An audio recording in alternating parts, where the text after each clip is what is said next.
Hello, my fellow YouTubers and subscribers, and welcome to my review of A Quiet Place Part 2. Written and directed by John Krasinski once again, and stars Emily Blunt and Millicent Simmonds and Cillian Murphy. So, A Quiet Place Part 2. This is the eagerly awaited sequel to the 2018 horror movie A Quiet Place, which was a massive success, and I reviewed the first one recently, and I really enjoyed that film, so I was very much anticipating this movie. This movie was due to release last year in March, but because of the coronavirus pandemic, it was delayed by a year, so well, we finally have it now because we're in a slightly better situation with the pandemic. And the plot of A Quiet Place Part 2 is as follows. Following the events at home, the Abbott family now face the terrors of the outside world. Forced to venture into the unknown, they realise the creatures that hunt by sound are not the only threats lurking beyond this sand path. So, A Quiet Place Part 2. I wondered how this was going to be. Technically, I've seen this movie a little bit early. I mean, if I've got this review up when I want it to be, then I would have seen it before its actual release on June the 3rd, because my local cinema had reopened and they were showing previews of it. And I couldn't miss the chance to see this movie early. I just thought, you know what, if it's going to be great, it's going to be a spectacle worth seeing. You know what? I was really impressed with this movie. I thought it was a really good sequel. I don't think it's as flawless as the first one, but I really enjoyed it. I thought this was another tense, thrilling movie set in this post-apocalyptic world of A Quiet Place, and it may not have as much substance with the plot as the first one, but I thought it was executed rather well, and Krasinski has proved that he is a very talented director. Krasinski does feature in the movie in a cameo role as the father, although his character is sadly not a main focus of this film. And you'd think that the movie would place the main focus on Emily Blunt's character, which it kind of does, and then it transitions to the kids. Basically, the film is about Millicent Simmonds, who plays the daughter. I believe the daughter's called Regan, but I'm not entirely sure. And also the son, who's called Marcus, although they're on two separate journeys. The daughter enlists the help of a guy called Emmett, who is a friend of their dad's, who he used to know, and he tries to help her get to this island where she believes she can use her hearing aid and the sound equipment that they have to defeat the creatures and save the remaining survivors. But Emmett gives them a warning, which is not everyone is worth saving. And that is an idea that this movie kind of explores, I guess. It explores it in a certain way. Emmett and Regan, they come across a group of people at the docks who try to imprison them and torture them.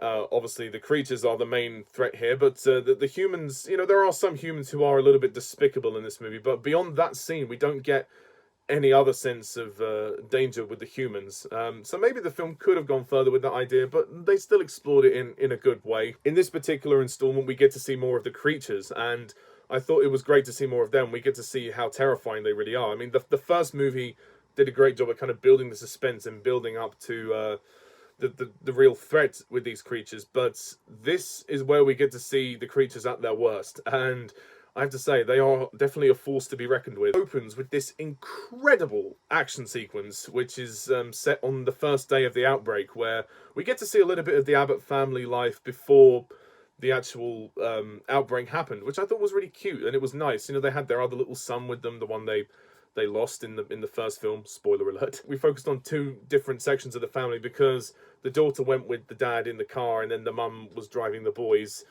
And every so often we would cut to these moments from Regan's perspective where the sound would cut out because, you know, she's deaf, so she can't really hear anything, and we're still seeing what's going on. It creates so much tension, and it really is carnage. Like, this opening was a really interesting glimpse into the beginning of this whole incident, and also it sets up Emmett, you know, the fact that the family know Emmett as a friend, and you know that he was there with his family, and it sets up his story quite nicely. I think the film has exactly the same amount of tension as the first one. I don't think it's executed quite as well, but I still really like the way it was done. The first film was much more contained than this one. This one definitely is going for the kind of it's bigger and better kind of vibe, but I still appreciate what they tried to do. As for Emmett as a character, I think he's okay. I quite like Cillian Murphy as Emmett. He's definitely got some emotional baggage in the film. He's basically the male lead of this film, even though he kind of, his role is kind of a supporting role, but it's not really clear, to be fair, because the film is sort of focusing on the kids, but he is a central character in the story. Find out that he's also dealt with some loss, and to find out that his friend Lee has died as the father of the kids, you know, that's kind of sad for him.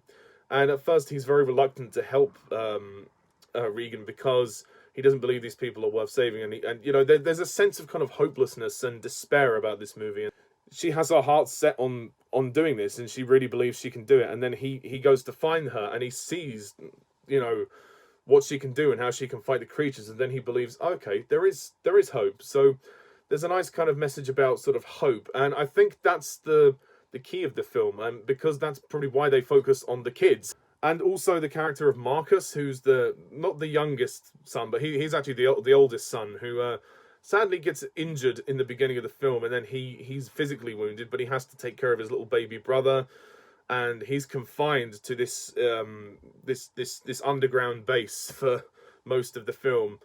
And the movie kind of goes on, and slowly these kids really have to come of age, and they really have to break through adolescence quite early, and they have to step up, and almost the direction they go in is quite dark, I must say. And the very end of the film is very clever in the way it mirrors both the kids' journeys, how they've gone from being kind of sweet and innocent in the first film and just surviving to almost very, very dark, and dare I say it, potentially quite murderous. And it's actually quite a shocking moment, because Emily Blunt's the mother, and obviously she's watching her son go up against the creature at the end. I won't say exactly what happens for spoilers, but it was a really intense scene, I must admit.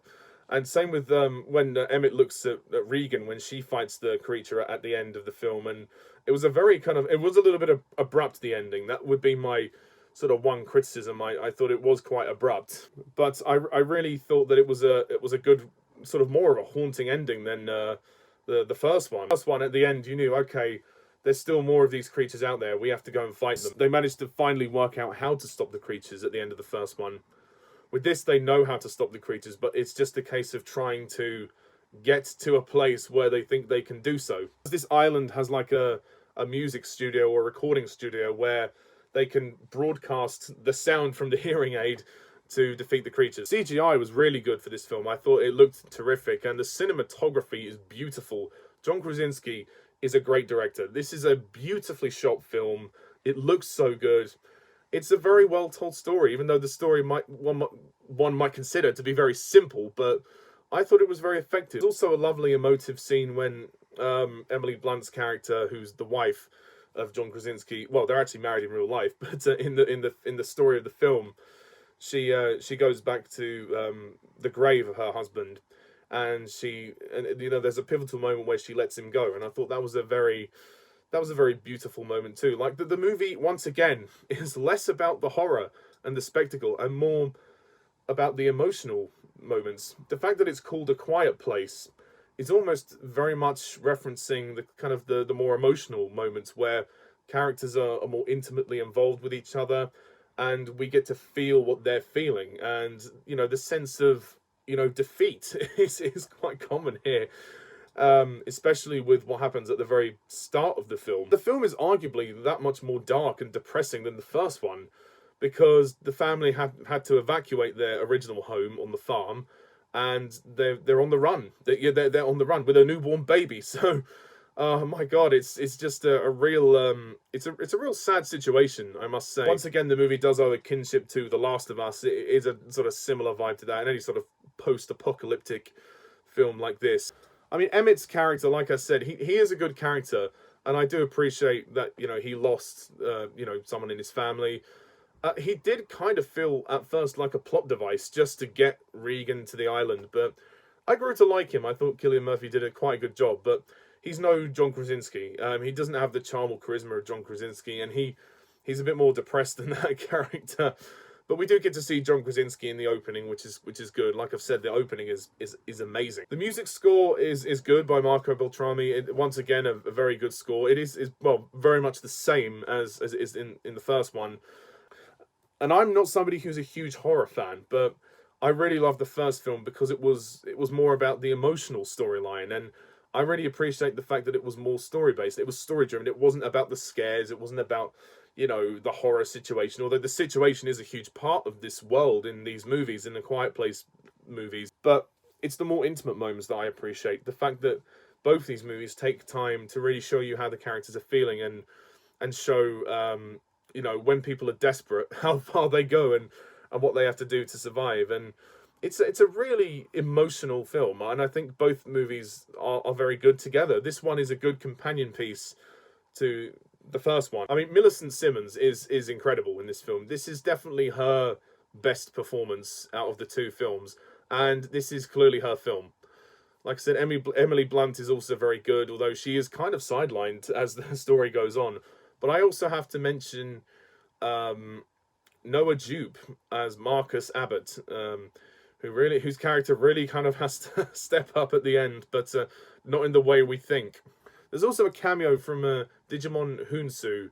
He plays a guy on the island, which is good. He's someone who talks to Emmett. I understand the movie's called A Quiet Place, and I'm not saying that there had to be no dialogue, but I would have actually preferred if the movie did reduce the amount of dialogue that it had. It's not that I think the dialogue is terrible.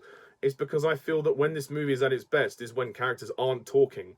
And there is a lot more talking in this film. And obviously, fair enough, they do need a few scenes of dialogue. And obviously in the opening scene, there was going to be dialogue. I understand that. But I just felt that the first movie kept me in the moment a lot more because there was even less dialogue. And they managed to tell it, you know, they didn't need the dialogue to tell it. They relied on the visual storytelling.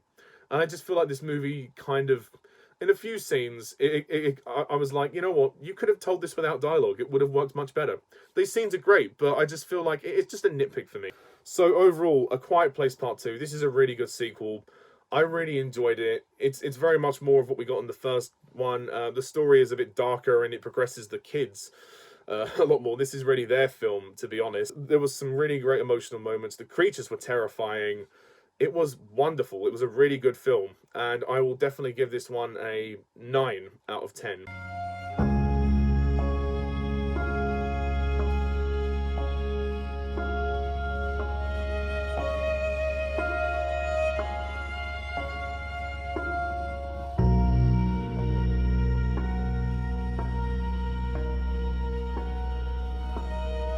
I can't give it a 10 just because, like I said, some of the dialogue you didn't need, and I do think, you know, I do kind of struggle to think, what was Emmett's purpose in the film? Was he really just a plot device? That's kind of how it feels like to me. But nevertheless, I would recommend this movie, definitely. And please hit that subscribe button if you want to see more videos like this. And stay tuned for more content in the future. So until next time, I'm Mr. Tarnus11. See you soon. Bye for now.